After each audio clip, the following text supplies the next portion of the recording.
Hello guys, কি অবস্থা সবার? আশা করি ভালো। তো তোমাদের জন্য আরও একটা ভিডিও নিয়েছি, আর ভিডিওটি ভালো লাগলে অবশ্যই লাইক কমেন্ট করবো, আর চ্যানেল নতুন হলে অবশ্যই চ্যানেলটি সাবস্ক্রাইব করবো। অ্যান্ড গাইস, অলরেডি তোমরা বুঝতেই পেরেছো টাইটেল এবং থাম্বনেল দেখে আজকের ভিডিও কি সম্পর্কে হতে যাচ্ছে। তো আজকে আমি মূলত হেডশট কিং হয়ে যাব। আরে বাপ্পা কাকু, আপনি বিশ্বাস করেন বা নাই করেন, আমাদের তাতে কিছু আসে যায় না। যাই হোক, আপনি একটু বোঝার চেয়ে জায়গা খান বেশি। যাই হোক, এটা বিষয় না। যাই হোক, আমাদের আজকে কোনো রকমের লুট করতে হবে, আর লুট করে আমি পাপারাজ কাকুকে দেখিয়ে দেবো যে আজকে আমি কয়টা হেডশট দিয়ে কিল করতে পারি। যাই হোক, আমার কাছে প্যারাফেল আছে আর আমার সামনে একটা এনিমি। তো এটা মারতে আমি হেড দেওয়ার চেষ্টা করছি। তো অলরেডি একটা হেড দিয়েছি, আর হেড দেওয়ার সঙ্গে সঙ্গে ডান দিক দিয়ে একটা এনিমি আসে, রেখে মারার চেষ্টা করি, কিন্তু কোনো রকমের ড্যামেজ দিই। তো ড্যামেজ দেওয়ার পরে আমি নিচের দিকে যাইতেছি, আর নিচের দিকে যাইতে ও আমার সামনে দিয়ে যাইতে লাগি, ওকে P90 দিয়ে আমি নক করে দিই। তো নক করার পরে কোনো রকমের ড্যামেজ দিয়ে উপরের দিকে চলে আসি, কারণ নিচে যেহেতু এনিমি রিস্ক, তাই উপরে আসলাম। তো এখানে এসে একটা ওয়াল মারার চেষ্টা করতে করতে একটা ওয়াল মেরে দিলাম। তো নিচ দিয়ে আরেকটা দেখলাম যে এনিমি ওখান দিয়ে চলে গেছে। তো ব্যাপার না, এখানে একটা মেডি করে নেই। তো মেডি করার শেষে আমি নিচের দিকে যাওয়ার চেষ্টা করব, আর সামনে একটা এনিমি থাকে, আর তাকে আমি ড্যামেজ দিই। দেন ও একটা ওয়াল মারে। তো তারপর যাই হোক, আমি এই পাশ দিয়ে ঘুরে আসতে আর একটা এনিমিকে দেখি। তো কোনো ব্যাপার না, যাই হোক, আমি আর একটু ঘুরে ঘুরে মারার চেষ্টা করতেছি এনিমি কোন দিক দিয়ে আসে। দেন এই ঘরে অনেকক্ষণ ঘোরাঘুরির পর আমি প্যারাফেল দিয়ে ওকে হেডশট দিয়ে নক করে দিই। তো যাই হোক, আমার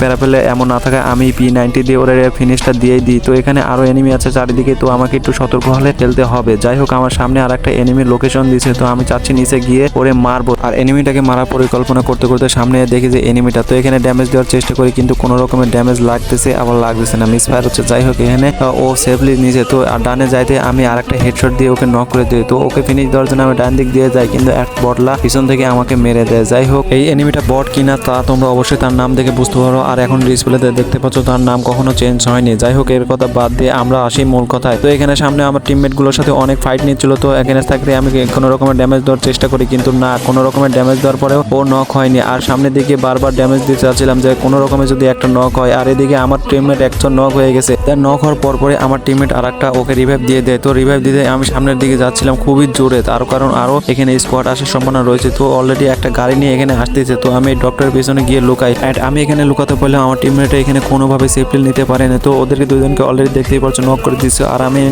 এনিমিটাকে হেডশট দিয়ে নক করে দিচ্ছি। নক করে দেওয়ার পরে কোনো রকমে গিয়ে আগে হুকুম হই, আর হুকুম হওয়ার পরে আমার টিমমেটকে রিভাইভ দিই প্রথম জনকে। তো রিভাইভ দেওয়ার সঙ্গে সঙ্গে আমার টিমমেট আর একটা আমার কাছে আসতেছিল, আর তাকে কোনো রকমে আমি রিভাইভটা দিয়েই দিই। তো রিভাইভ দেওয়ার পরে আমার লুট বক্সে এনিমিটাকে মারছিলাম, ওই লুট বক্সে গিয়ে আমি লুট করি। দেন আমি তারপরে আমি চিন্তা করি এখানে থাকা খুব একটা ভালো একটা কাজ হবে না, কারণ এখানে জুন কাছাকাছি চলে আসছে, আর আমাদের সেফলি যেতে হবে, আর সেফ জোনে যাইতে পারলে আমরা বুইয়াটা আনতে পারবো। আর এদিকে করতে করতে আমি একবার নক হয়ে যাই। তো নক হয়ে যাওয়ার পরে আমি এদিকে আসতে আর এনিমিকে হেডশট দিয়ে নক করে দিই। তো এইদিকে আবার একটা মনস্টার আসে, আর এনিমিটাকে ধাক্কা দিয়ে আমার সাদের কিলটা নিয়ে নেয়। তো যাই হোক, কোনো ব্যাপার না, এতে কোনো খুব একটা কষ্ট পাইনি। তো আমি চাচ্ছিলাম যে সামনে লুটটা লুট করার জন্য, কারণ এখানে আমার লুট নাই, কিছু নাই, মারা যাওয়ার পরে একেবারে শূন্য হয়ে গেছি, আর মেডিও তেমন নাই। তো এখান থেকে সবকিছু নিয়ে জুনে যাওয়ার উদ্দেশ্যে এখান থেকে রওনা দিছি, আর এখান থেকে যাইতে পারবো কিনা তা অবশ্যই তোমরা বলবা। তো যাই হোক, আমি এখানে সামনে দিয়ে যাচ্ছি, আর আমার টিমমেটও একটা সামনে চলে গেছে, আর আমি এখান থেকে একটা মেডি করতে আমাকে পিছন দিক থেকে ড্যামেজ দিয়ে মেরে দেয়। তো আমি এখানে বুঝতে পারিনি যে এখানে একটা স্কোয়াড আছে, আর এখানে কোনো লোকেশনও পাইনি। যাই হোক, কোনো ব্যাপার না, আমার টিমমেট দেখে কি করতে পারে। আর এদিকে এসে আমার টিমমেট দুইটার সাথে লড়াই করতেছিল, কিন্তু দুইটার সাথে কোনোভাবে পেরে উঠতে না পেরে আমার স্কোয়াড শুদ্ধ আমরা শেষ হয়ে যাই। আর